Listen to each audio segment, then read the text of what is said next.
à travers cet album Mi-Ange, Mi-Démon. C'est le deuxième album après l'album sorti au mois de novembre 2016 de l'artiste musicien Bodongo Kabea. Héritier Watanabe, l'invité de cette émission. Amour vrai, c'est l'une des belles chansons à travers cet album. Goga, comment tu vas mon frère? Bienvenue à toi. Ça fait belle lurette. Hein? Ça me fait énormément plaisir de revenir avec plaisir, avec un album bien travaillé. Félicitations d'abord. Oui, merci. Merci de vous mettre.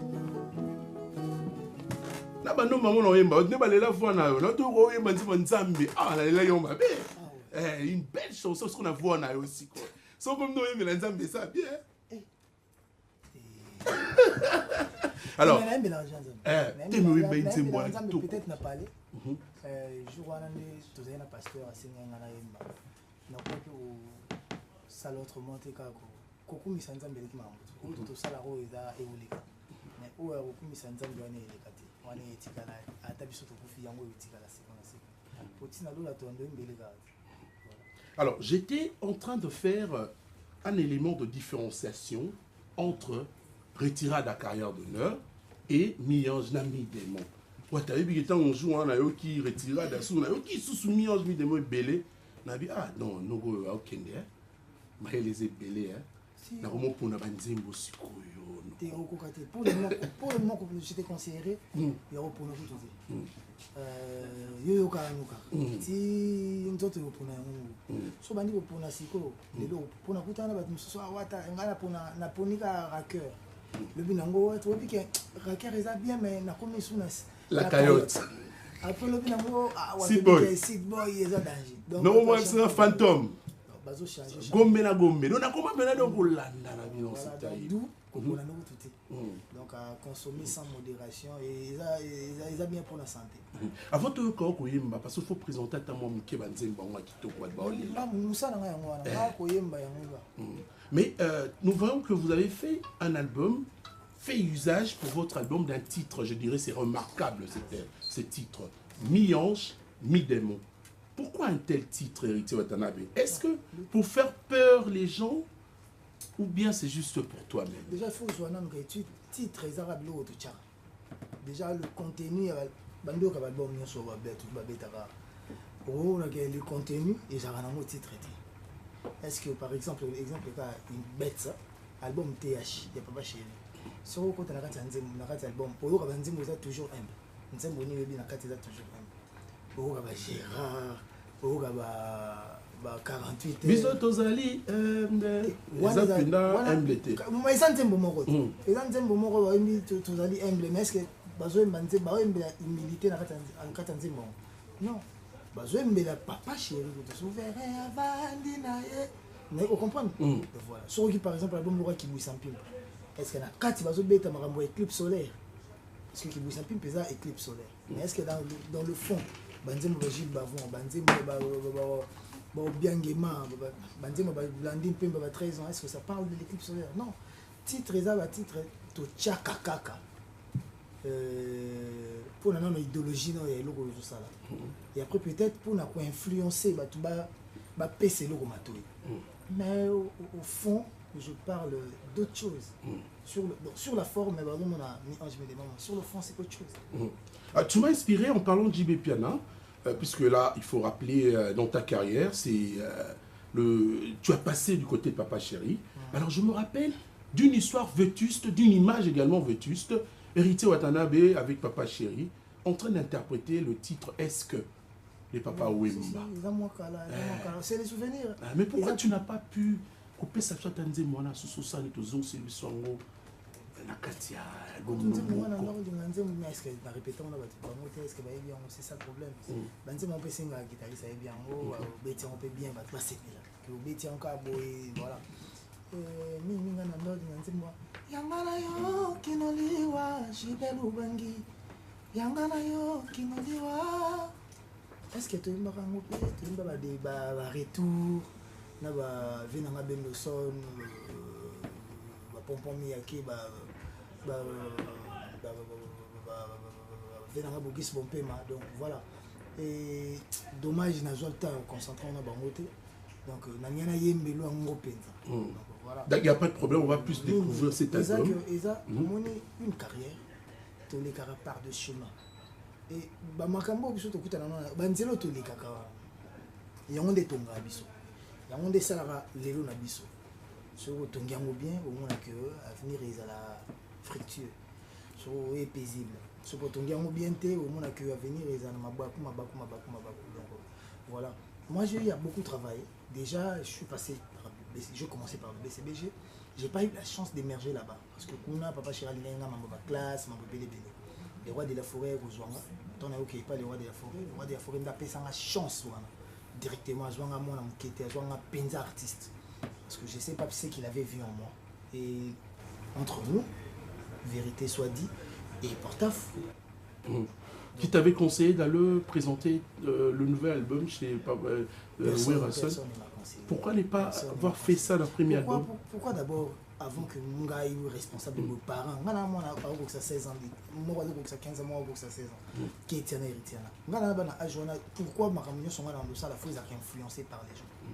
Par des gens. J'ai pas besoin que mon tour ait le balanga, ou peut-être mon tour ait le pexanga. Donc, je suis aujourd'hui entouré de Sylvain BH, Tchali Rubenga, Eli Mobutu, Dadi Moula, Francis Liba et consorts. Mais nous avons colo, petit héritier, on est à Kala, on a à côté de la Bino. Petit héritier, on est les quatre. Ça me rappelle beaucoup d'histoires. Vieux, même si ça se voit pas. Moi, je suis voilà, j'ai grandi, j'ai pris l'âge. Et la ligne est le roi de la forêt CD parce que c'est mon mentor. Je dois. Mais là où je le dois à Werason. Donc il fallait retirer les CD.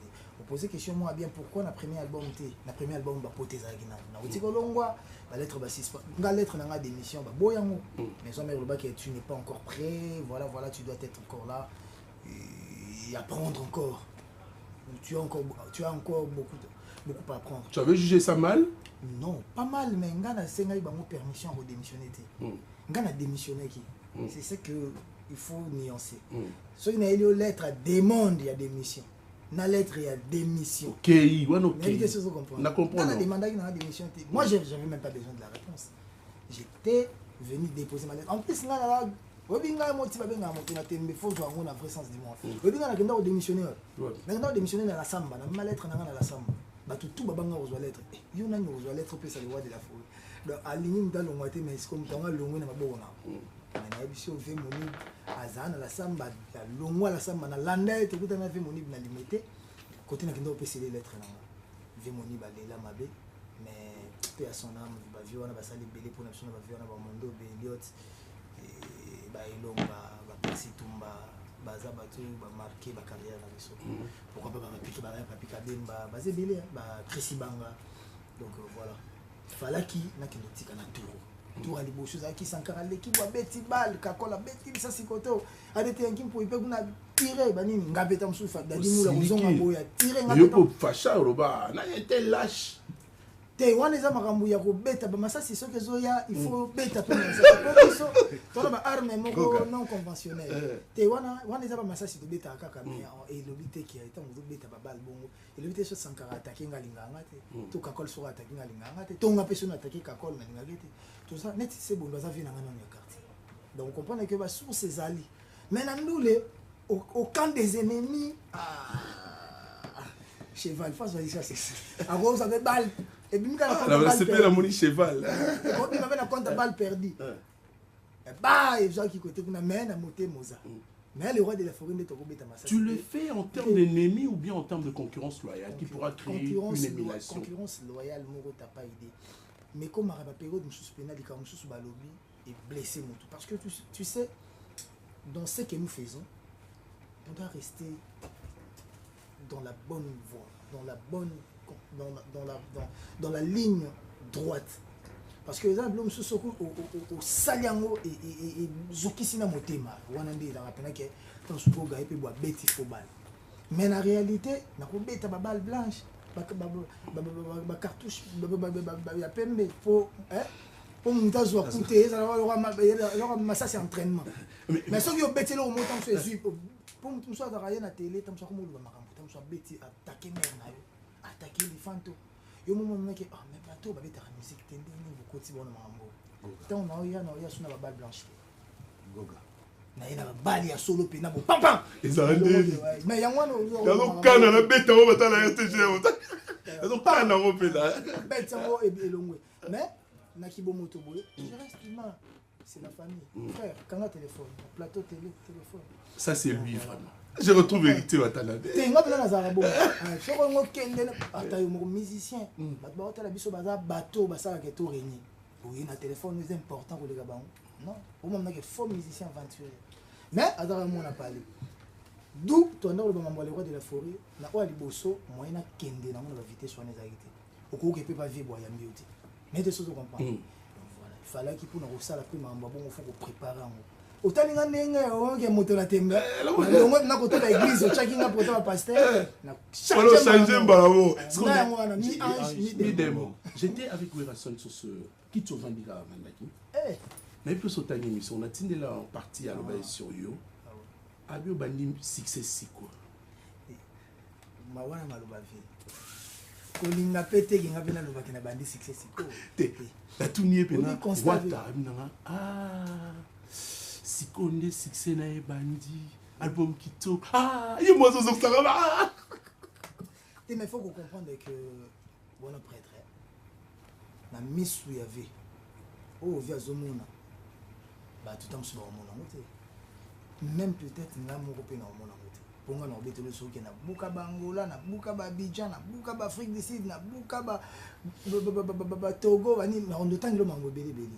mais vite tam so santé ki na nan mais des choses à comprendre ngana ko sa makambo ngana mona ngo danger mais est-ce que vie à sentir tant sur les rois de la forêt na santé ngate aye ko sentir nga yango vie a lobi likambo na yo ils a penza likambo ko douter tenga na ko cha maloba ya prêtre en doute. Vous comprenez? Donc via dans la vision na via dans la misune na misu ya de la forêt amoni ke makambo ebandi siko peut-être na misu ya patu bonyoko tant sur makambo banda bandaka nyoko la image vous comprenez?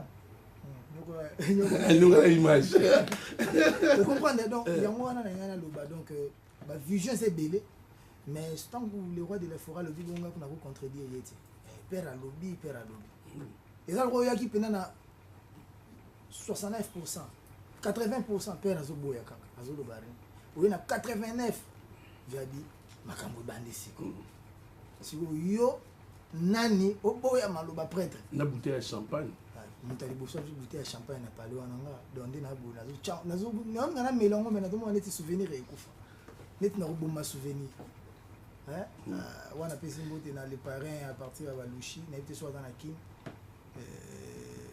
les créateurs de souvenirs quand on a vu ce bambo de na ba central sage ba les maki donc bazibili ba Patrick Abengele bazibili ba logement ndwe donc logement ndwe mutuna na PCP mboti na bo sanité fiesa leli mutuna logement ndwe olia souté mawa tout dans l'année à l'hostal pas Joël Kavoula logement ndwe PCP mboti na Timothée Le Noir qui est en train de suivre cette émission. Timothée Le Noir wana biso wana na monsieur na moni na mona mbamo pacificateur donc wana na et tout ça pe a photo bana na Junior Mobile wana Junior Mobile boss papa wana petit mais costaud ana mona mukaza jeune maza prêtre Junior Mobile yo yebi utaza bambote belé sur na PC mbote na PC na toi process donc ba Dominique Foncier na PC ba Henri Bekabaidi, na Joël Tamouk, futur député, il y a un parlement, donc basé belé, surtout à Bellers, tu es tellement stratège puisque tu es l'une des plaques tournantes de Wenge Musica Maison Mère. Héritier Watanabe nous lance son album en lançant une chanson d'excuses aux femmes. Ma femme Balobi, c'est comme s'excuser au Seigneur Baron Pena, pardon, à la montée. Parce que nous tcheli bango ba mususu ba bini na banini moko boye systématiquement wana ba femme te wana ba congolais bana bandinga na ba mona o mam kumso abo yo bandi nzembo no ozomela cigare na nzembo osenga pardon o vandi na bo be mam musu pe sa kanda Ou t'as pas ni bateau méchant. Ou peut-être pas ni bateau bateau lingoyer colaté, bon lingoyer bateau. On a bandé nzembo désolé, bah aussi on a mon on a ba cercueil na matanga na zone là bas, chose bimanga bandé na nzembo tisuka. Non. On a un chanteur chrétien, un musicien chrétien, on a un mutu moko bono yo sa pe clip le roi na sa théâtre. On a ba sala ramambo na ba sai ba vide loin, ba modéro, banani. On a la philosophie na ba sala. Moi quand je fais un truc, c'est d'abord commercial. On a noyé nzembo désolé, mais mon producteur n'est pas désolé entre nous. Mon producteur veut vendre. Attends, on a dit la nzembo ni producteur il y a résultat na j'ai nous na tchaki là, il faut nzembo na teka. Les antennes mon na sali son producteur, na sali non na producteur. Donc producteur il est azana ivoirien, marambo ba Congo a Italie na ngoete. Obobe pas d'être sangoya kyayo bundisier. Olanda ba tuté ngana bundana producteur. Pour na kabwana producteur c'est ba tant sangana ki to sangana la nzoto, pour to kabwana nzoto. Il y a un mariage couple.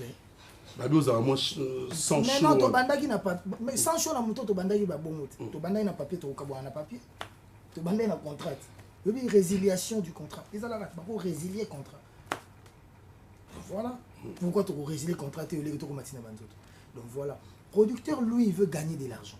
Moi je vais demander pardon aux mamans. Donc on a des batumba ba ça deux rôles au même moment. Ngana mbanzembo mena favori na facilité ya te kanzembo. Mais un message nanga et comme papa maman premièrement donc ya zoluka likonda nga nazoluka pardon ya ba maman voilà premièrement deuxièmement bazo na clip ezandeni muto a clip Chris Macari c'est un grand réalisateur il met son nom aussi en jeu donc il peut pas faire un clip oyo ozala critiquer il peut pas faire un clip oyo ozala critiquer azo nga ça la clip mobo et ozana level na yep. Ok, ah, il a fait avec Chris Macari, donc signature, il faut qu'on les a. Donc, il a clip n'importe comment. Troisièmement, héritier est désolé. N'est-ce pas? Héritier raconte une histoire. Avant que héritier comme un parqué, avant que héritier bakangaye, avant que héritier comme un désolé, avant que héritier senga pardon. N'est-ce pas qu'héritier avait une vie normale? Nazaï n'a pas l'air, n'a pas yaya, toujours bête tabac, nini, toujours baïba whisky, toujours baïba cigare. Nga na évité que mbila zo lingi langa boulot yo kanga nga pona femo na sala ki tam susu nga na zo ignorer. N'est-ce pas? Après mbila yo kanga, après mbila yo kenanga, après mbila yo libérer nga na suka na. N'est-ce pas? Donc ton nga banda bête l'histoire. L'histoire là na bête ngona nu, ton na zaï dans la vie normale. Wata niga mtayo chill na ba yaya bazo beta casino, bazo baïba mwata, bazo baïba cigare, wana vie normale. Brusquement bambila yo zwanga. Ah baba meminga bakotangela nga ba article telle infraction mais ça bo nande na ko kangama nande na ko mumilela vous comprenez donc on a répété histoire ndenge histoire est dans ma tête mais maintenant les gens les a ko senga pardon te ben batu ba lo bango na éviter soki batu ba lo ba français nini pour anglais mte ya belé wana pour français za ba belge na ba français bango mo mais mingi ba français bon anglais des arabes english for africa anglais mo ba Inde anglais mo ba britannique na ba américain anglais mte ya belé si vous bazo confondre zo comprendre te mutazo ba naza désolé bozo bazo singa pardon te wa bo bino botanga livre grammaire ni on a livre nini bango atangaki ba enrichissement lexical bango bando zongo te et mo maramo bo vous comprenez que te batu bazandenge mais l'essentiel des arara obiso tozo sala to sala ngo bien et comme la batu paye bien dans l'humilité mais tout travailler bien. Tu sais que tu es l'un des artistes le plus aimé dans notre pays. Oui, bah, si na l'équipe na leka na vie si j'étais pas aimé mais lelo na sila loi bango loi ba wana mswa banani ba sila bango ba sila la pa avant na parler bon misu ba moi si na bina ok wonza tikeli mwana nga boité banani ba misu ba comment tikela ba na mwana mimi pe mwana 20 ans na mwana erreur répétée ba tikeli na bana na photo partout mère bon mère bi yo ça so l'autre même mwana pourquoi c'est ça même bon so ça l'autre même mwana basi bazana biloko moko bazaka basi bazaka misika zotaloka tant yozo beta bandule no ba wengi azotaloka yozo bina na ba orchestre ba succès yozo mwana kwa yo prêtre mais go sila rara siko yemta osala ah ok boulot ah même mwana la vie basani mama oso bonga ba benga na pale bele baso la vie no basani au moment na que ayaka kini tam susu 8 mois après ah on a ina mikil ba studio ah studio nini yango sala 8 mois na poto kende yaka kenda yaka nde biso to sala moi qui m'étais en activité so moni a bungi période wana moi na moi bana siko wata wana sera na bana tu dada alors c'est bana lengi siko wata vous avez un problème na ba misem surtout net bato za na mona ngana za problème est-ce que ngande na oui mais que je me sens gadawa na yambia walobi alwen ozu ba krina ye ya banda ki en avant est-ce que ngana katala mwana soko ya même bilan tout na ambulance on a ambulance tout na nga au moins c'est le ayemba ana ba rumba o David gata tikinga monzemba so yambinga okotuna mambo sele mais mutazana nzembo tenga na ngata la côté mutazana nzembo te pardon mes respects na pas contre été mais bitumba nende za l'orienté et même sous par exemple Érythrée ngeke obuna na Angleterre papa tayo mo c'est qu'on a en Angleterre na Érythrée tenga la yebi tenga na tobi pété nga na Angleterre bozwanga Érythrée ya Angleterre anga obunda na ngata mo minduki jamais lui ele s'il vous plaît minduki mina na ya obumanga pour rien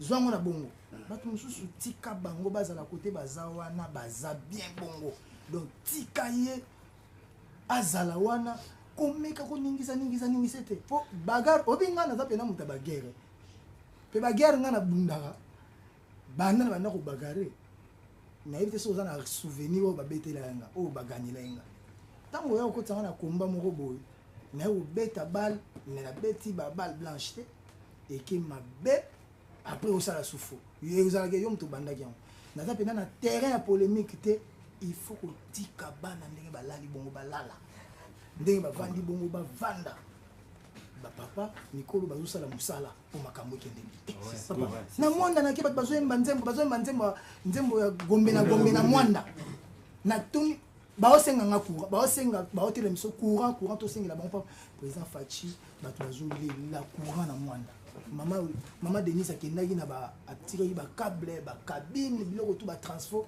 neti bato snell bacheli bango ngona mti bachela bato mwanda courant ville moko eza na pétrole ya danger et côté ça rappelle bon na pays mais baza na courant pendant que na bomba dans matadi bamboka pembeni eza na courant donc faut bon place au courant na bango na ke kuna ba baole la courant mais bazo balanga gombi na che micro bazo ba gombi na gombi plus de 40-50 000 personnes na beta masona bango te yo opesanga eloro moko boya ko balle perdu boya après ça il faut. D'accord. Alors, yo zo lingo hérité à la maison mère. Bana kin baby hérité changer. Natika na ba problème oyo. Natika makambo. Oyo ka pe balbo mabaninga quand même. Balbo mabaninga na yo ka rango pour na voiture, pour na parler, pour na nzela te. Ngana nzela na teka ka musique nanga. Na parler, na voiture, na yo ka ba artiste nyonso sauf personne. Oyo ki peneti miel de son peu qui na ko te pour na soka binisi album na ko c'est Bimaki Kevin Dibaya Victoire Joango tchamo na carte déjà photo gango lelo mesdames et messieurs, on va tout simplement également penser chaque artiste tout na lobaka jour moko tel artiste ba inspirant ba baskani si le wana tikenga na comme musicien pour na bango non. Tout artiste azana eloko ne moko boye libonzane moko boye nzamba pesa ye oyo ke eza le point fort na ye et soka o salango et ko inspirer l'autre ba musicien nyonso o mona ko ba inspiranga tous les nana ndoko ba soleil wanga ndoko ba gypsum butu kondolo ba jaki wana zo ka ba bindombe donc ba mabialo na yoka ba chanteur et belé ba la cose ba Jani ba Emelia na yoka ba chanteur et belé ba Jordan Kusaba mutu lelo ba inos bi bazo inspiré biso tu comprends ba Gans Fabulous ba tout ba Rebo ba serna biso ba Anita Moarabu la belle basé belé bazo ba bela Shiva ngana yoka presque ba tout au sorozu ba ndeko na biso mususu ba Samarino bina filé ba bina filé déplique pomba ako inspiré te nini Robinho Mundibu donc comprendre que ananti numéro tonight na kwa kima akibanzela adiko amoni makambo moko donc nga na lingaka nduli nga o eza bien na koyoka mais ça là on peut bien quoi la chose musique le one eti magazaki ba vient sur le prince Munzanzama yo na biloko no moko ba biloko moko boya ba ndenge moko boya yango zomona pe nzembo ba toyebi na nukutu photo CDT pochette ya album non toyebi te mais toyebi ba ndenge ni ke yo bimisaki album au photo ko ndeko pochette non faut comme la batna ba parler bato ba copie émission na ngai vraiment bo ser mbongo na mutoki na ngai Florent Kyodo s'il vous plaît bandeko ba copie émission na biso bo ser mbongo ça passe mingi todo souffrir pour tout yamba invité pour tout bon sa émission ne copiez pas aujourd'hui s'il vous plaît sinon la nuit vous verrez mon père mort en 87 à Boya oui oui parce qu'il y a bon la semaine mais je veux dire un truc que j'ai aimé l'album il y a des extraits poétiques et aussi en ajoutant des rimes suivies je donne maintenant la place au Betelapse local l'amour quand il nous transperce plus rien ne disperse tous ces travers sont sans controverses et nous laissent à la renverse. Mon cher Bétélan Nzembo, pardon. La carotte. Olin Bokani, bienvenue à toi, merci d'être là. Kevin Cheval, merci à Dentala. Ah, la PC staff pour Mbawa Tambote. Ah.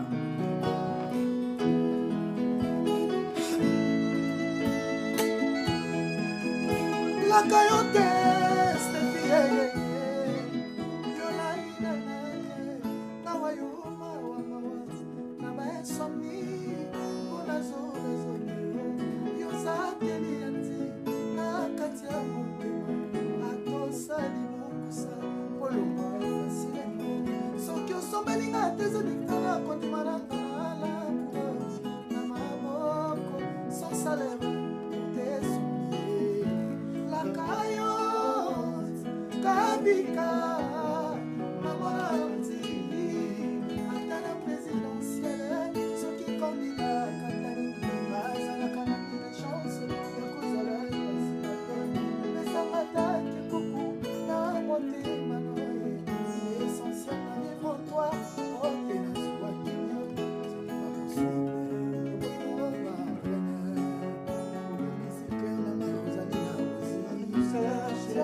que là, c'est ma meilleure chanson qui est dominée dans la bande Mounio Sawatana Yoki. Hein? La Cayotte, très belle chanson. Il y a encore des titres comme Seed Boy à écouter sans track. Hein? Fantôme. Ah, il y a beaucoup de chansons. Vous découvrez l'album. Vous allez attendre. Ça n'est le roté. On va quand même aussi également rappeler que le samedi dernier, tu étais notre invité. Tu n'étais pas venu pour des raisons de cette production que nous allons montrer d'abord au téléspectateurs. À Mwanda.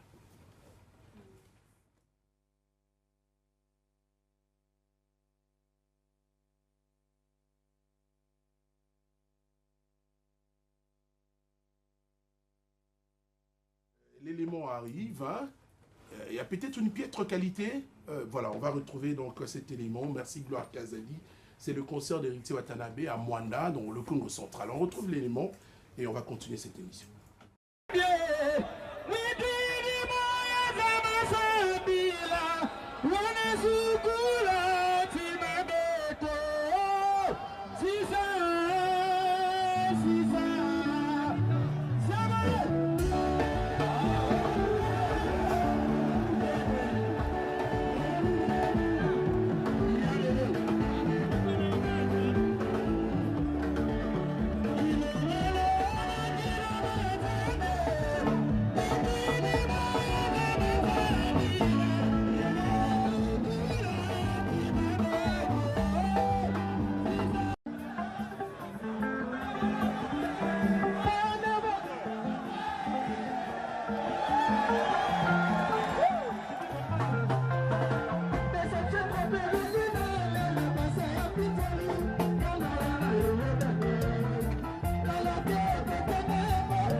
Voilà, ce sont les images du concert à Mwanda, Héritier Watanabe, avec son groupe. Et on va faire quand même également plaisir encore, parce que Bélé Bazolanda son émission à l'élo. Et je reçois donc le Djogo Kasongo Kabongo. Merci de suivre cette émission avec plaisir. Nous saluons nos amis Kitata de Bundes, d'Allemagne à Kinshasa, qui est en train de suivre Ladi Mabilama. Donc, le don de Dieu, n'est-ce pas? Maestro Djibril Panzo, Orlando Abisso, la poto. Merci à Orlando Abisso. Watanabe Wassini, Seed Boy.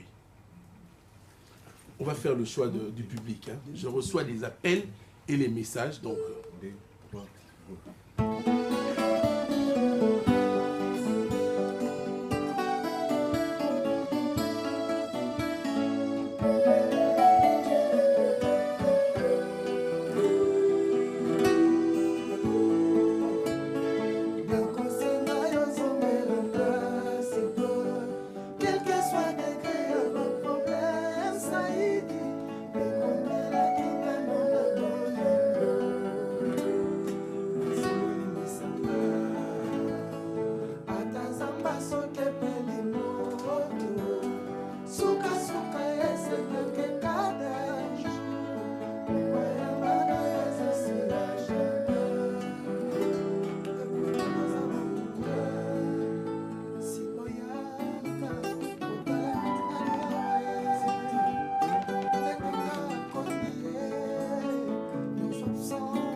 très belle chanson, franchement. Bon, on va peut-être finir cette entrevue avec Héritier Watanabe. Nous arrivons donc à la fin de cette émission. Je reçois beaucoup de messages et beaucoup d'appels. Je ne sais pas si on a tout dans ma question. Nyosobo, Tunae, Karalelo. La musique, tu vas avoir CD, la musique, CD, YouTube, la plateforme de téléchargement. Mais question de mise à capital, pour tu dois ramener une ligne pour la question. Ah, d'accord. Vous avez un problème d'affaires rigolo, là? Question en allant. Ok. Tu vas la ramener bien depuis. Et là, on y voit auto loba et ça lui fait bien. En tout cas, ça, ce sont des questions de réseaux sociaux. Déjà avant na loba ki yango ndena no wapi yango mutu soki po mutaye beloko esali bien te wana fo mutaye bana no loko ngoto donc on a évité déjà swinga na plateau no zo mambo affaire egola et soki na loba mambo affaire egola donc na ko loba positivement et non négativement pas parce que na zo banga affaire egola non parce que j'ai du respect pour faire même si sukota suka wana ndeni o loba no bien comment ça boza boy po animi zela non zela nyoso bossa lobara oui na on peut dire non na éviter ceux qui boni lo mo ma bena na changer na lo ko faire peut-être yango ndimte okinono et lo remonter na ko loba pona yo Tony oyo ngai na ko loba ngona ndenga na loba toujours makambo na yo positivement. C'est pas parce que moi j'ai peur de toi comme Yazatena loba na yo. C'est pas parce que j'ai peur de toi. Non, c'est parce que j'ai du respect pour toi. Ndenge toza boye to bangara batuté mais to respectera batu parce que bato wana omona na baza ba parents baza ba chef d'entreprise baza ba patron donc il faut mwandenge ya kusula komba mutu pour que déranger et après ceux qui bango na peut-être na mpanzi na ba idéologie moko boye ah wana tant mieux on est déranger à votre belé on l'aime déranger trop on va s'éveiller c'est la fin de cette émission alors aujourd'hui on peut identifier Héritier Watanabe na style nini rumba kaka ngana artiste non tu ba barawa rumba nini te yango nde makambo te ngana za no artiste ngana betaka no ndule ngana nzembo ikoko ya pe nzembo mo tradi no betati na robeta pe nzembo mo ba marque ba mboka ya ba tetela ya ba luba ya ba swahili ya bangala na robeta musique tout ngana za no musicien mais particularité na ngande na linga te na za chanteur rumba ngana yeko li musique na rumba na kokufa na rumba même ceux qui peuvent na toucher ba horizon mususu mais na za na musicien rumba. Alors Héritier Watanabe, nous arrivons à la fin de cette émission. Nous, on va désannoncer. C'est avec un réel plaisir de te recevoir et pour parler de ton nouvel album, Mi-Ange, Mi-Démon, une œuvre bien travaillée par l'artiste, à consommer sans modération. Tout l'ingara ou critiquera négativement.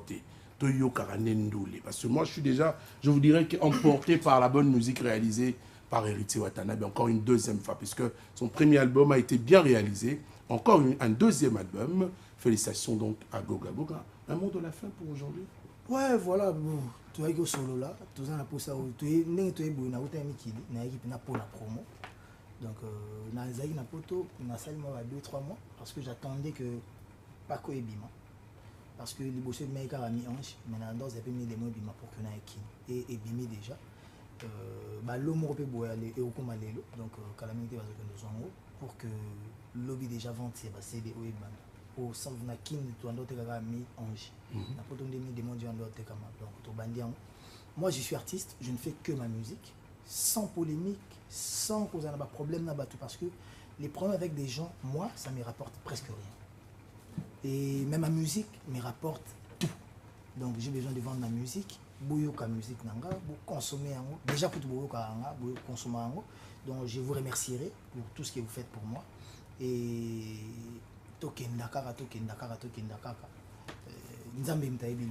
et plus important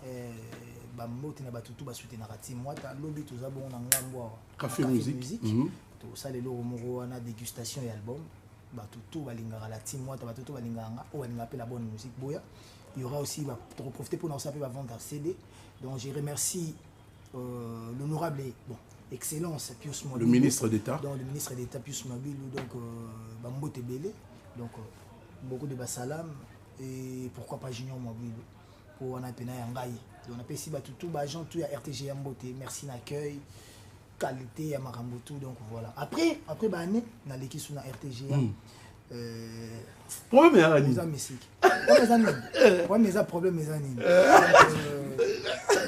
Nzambe Nazala toyebi mpena mpona boulot toyebi mpena mpona boulot tozobose mpena sikoyo tozobose mpena donc barépétition eza na palais avant tokóma na kota bama tongi bavictoire kuna non lelo mabe okóma kote na biso te tozosala effort momoni kote mosu yaka torépété mais pour que moto alongwa na lieu ya répétition akóma ti na kota kozwa transport bayibi ye tshombo bayibi ye sac donc tolukaki place moko boye ke moto abimi na kota na lieu ya répétition azwi mbala moko moto azwi taxi na ye akei donc ti obanda koyiba donc oza na vide eza te en plus policier commune aza déjà wana makambo to sécurité parce que bato bayaka kotala biso faut sécuriser bango te lobi moya ya so eza te donc voilà merci. Voilà, on va saluer la grande dame Stéphanie Nzouzi qui est en train de suivre cette émission. Et également Dol Lunta, la 4G+, na santi. Nega, ba santagi, ngabe na santi. Dol Lunta, la 4G+. Junior Kabananga, que nous saluons avec plaisir, en train de suivre cette émission. Adonis Mayalos, na meki olata, na meki. On dit l'homme en pouille à garçon capable, nous vous saluons également. Merci.